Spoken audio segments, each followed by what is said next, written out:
Giovedì 18 luglio 2019 vi parlo dal Museo Ideale Leonardo di Vinci, dove è in corso l'ennesima manifestazione di legame artistico e culturale fra la Cina e la città che dette i natali al grande Leonardo. Insieme a me c'è Alessandro Vezzosi, che è il direttore del Museo Ideale. Oggi siamo qua per un altro incontro importante con un artista che ha donato quest'opera che vedete accanto al dottor Vezzosi, e un'altra la realizzerà sempre in omaggio alla Gioconda di Leonardo da Vinci, realizzandola proprio qua nella sede del Museo Ideale. Questa opera alle tue spalle dimostra che l'arte contemporanea, l'arte attuale, come hai detto poc'anzi,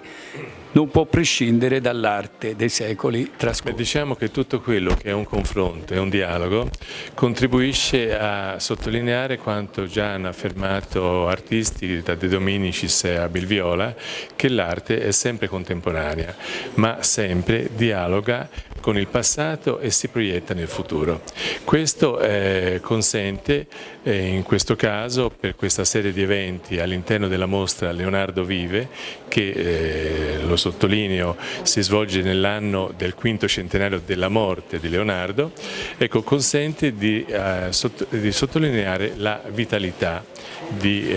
una serie di eventi per la quale ogni mese un artista viene dalla Cina e porta con sé una, due o più opere da esporre, da presentare, da mettere in discussione e da lasciare come segno tangibile per l'archivio Leonardismi che il Museo Ideale Leonardo da Vinci coltiva da tanto tempo. Questa volta,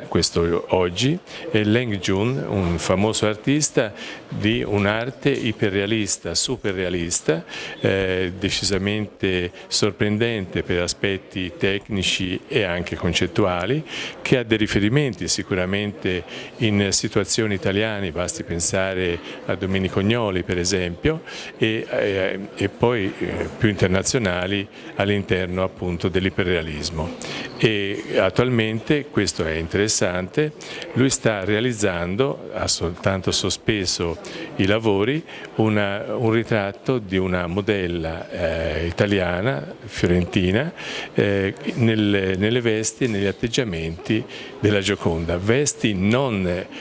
come similitudine di costume, ma come atteggiamento psicologico, perché la Gioconda, come sappiamo, è da tutti i punti di vista una sintesi dell'idea della pittura di Leonardo, e lo è anche in chiave psicologica e non soltanto ovviamente fisionomica. Nella folta delegazione cinese che in questo momento affolla le sale del Museo Ideale ci sono molti musicisti, sono stati presentati poco fa sia in lingua cinese che grazie alla traduttrice anche in italiano, che hanno presentato degli strumenti che sono in mostra qua all'interno del museo. Si tratta di strumenti musicali straordinari che sono stati realizzati in Cina e vengono esposti qui a Vinci, sia questa sera in un contesto di arti interdisciplinari, e poi saranno comunque protagonisti nei prossimi giorni, perché questi liutai, questi musicisti che stasera propongono le loro creazioni sono comunque inseriti nel contesto di un concerto che avrà luogo grazie in particolare al Comune di Vinci e alle organizzazioni del territorio tra Vinci e Cerreto Guidi, situazioni e eventi che domenica prossima 21 culmineranno in un grande concerto al quale assisterà anche il grande cantante Bocelli. Ora ci trasferiamo nel Museo Leonardo e il Rinascimento del Vino, che costituisce un'integrazione da due punti di vista: uno per quanto riguarda il territorio e tutto quello che riguarda il paese di Leonardo, i suoi dintorni, la cultura della terra, l'agricoltura, naturalmente anche il vino oltre che l'olio.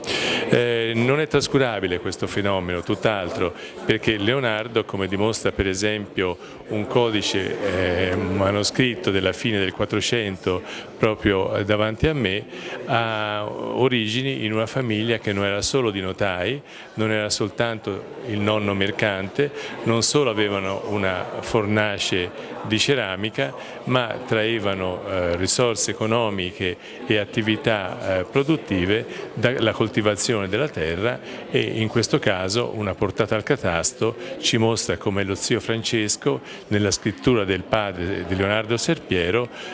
ricavava grano, vino, biade e olio. L'artista attualmente sta dipingendo un nuovo ritratto della Gioconda e lo vedremo in divenire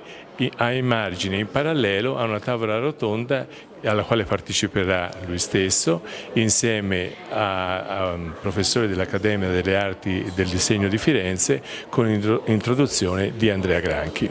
Insieme al professor Alessandro Vessosi sarà il professor Andrea Granchi fra poco a aprire il confronto con gli artisti e la cultura cinese, un dibattito molto interessante perché il professor Andrea Granchi, in qualità di presidente della classe di pittura dell'Accademia delle Arti del Disegno, sempre più spesso l'abbiamo visto ospitare nella sede di Or San Michele artisti, anche recentemente un grandissimo scultore di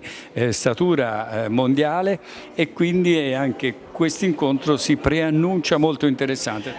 Len Yun è uno dei massimi pittori attualmente in Cina, insomma, viene definito iperrealista. Il suo è un realismo che nasce da uno studio molto approfondito della figura. Fra l'altro sono cose che noi abbiamo discusso nella nostra storia, diciamo, contemporanea italiana molto, e in parte abbiamo messo da parte, ma in realtà dovremmo ripensare a un rapporto con la pittura, che è una disciplina che non cessa mai di nascondere delle novità, dei ritorni, delle riemersioni, eccetera. Questo artista cinese rappresenta bene in questo momento l'interesse spiccatissimo per la Cina e le accademie cinesi per la pittura a olio. Sara Iallorenzi, vice sindaco e assessore alla cultura del Comune di Vinci, ha dato il benvenuto istituzionale alla delegazione cinese all'interno del Museo Ideale. Sono sempre più frequenti le mostre, gli eventi che si susseguono a Vinci, d'altronde questo è l'anno di Vinci e sembra diventato l'epicentro mondiale di tutti gli eventi culturali, ovviamente grazie al vostro concittadino superstar Leonardo da Vinci. Sì, questo è l'anno di Leonardo e quindi di conseguenza il Comune di Vinci in quest'anno si è dato tanto da fare, ha messo in atto tante iniziative per celebrare il cittadino più illustre. Sono molto contenta di questa iniziativa di stasera organizzata qui al Museo Ideale, che vede la presenza del consolato cinese e questo sta a dimostrare di un nuovo rapporto anche di legame fra la cultura italiana, la cultura del Comune di Vinci e quella cinese. A livello istituzionale ha portato il saluto della Repubblica Popolare Cinese la viceconsole del Consolato della Repubblica Popolare Cinese a Firenze insieme alla traduttrice Elena. Ovviamente cercheremo di proporre ai nostri telespettatori la sintesi di quanto ha detto poco fa. Intanto in quest'anno di Leonardo da Vinci sono sempre più frequenti le mostre di artisti cinesi in Toscana, perché Leonardo da Vinci è stato un punto di riferimento per gli artisti di tutto il mondo. Sono molto lieta di poter fare questa intervista. Come sappiamo tutti, Leonardo da Vinci è famoso per tutto il mondo sia come un artista che come un scienziato. Le qualità umanistiche nelle sue opere adesso e anche adesso è origine di ispirazioni per artisti italiani e anche quelli cinesi. Sono accanto al maestro Leng Jun e grazie alla traduzione dell'amico Wang gli rivolgeremo alcune domande a nome dei nostri telespettatori. Intanto, qual è stato nella sua storia artistica il legame con la Gioconda? Leonardo da Vinci insieme agli altri maestri rinascimentali italiani hanno una fama mondiale, quindi io fin da bambino molto giovani io li avevo già conosciuti. Li avevo conosciuti non solo come maestri artistici, ma anche come artisti ingegneri, anche uomo universitario, no? Quindi soprattutto Leonardo, è proprio stato lui che quello tra questi tre maestri rinascimentali che mi ha dato più impressione. Che sensazione, che brividi le dà come artista respirare il clima, l'atmosfera, l'humus che ha generato questo eccezionale uomo? Io sono un cinese, quindi secondo una usanza è un concetto antico degli cinesi che se uno va a un luogo della nascita di un genio, prendi anche lo spirito dall'aria del luogo. Questa è la mia sensazione.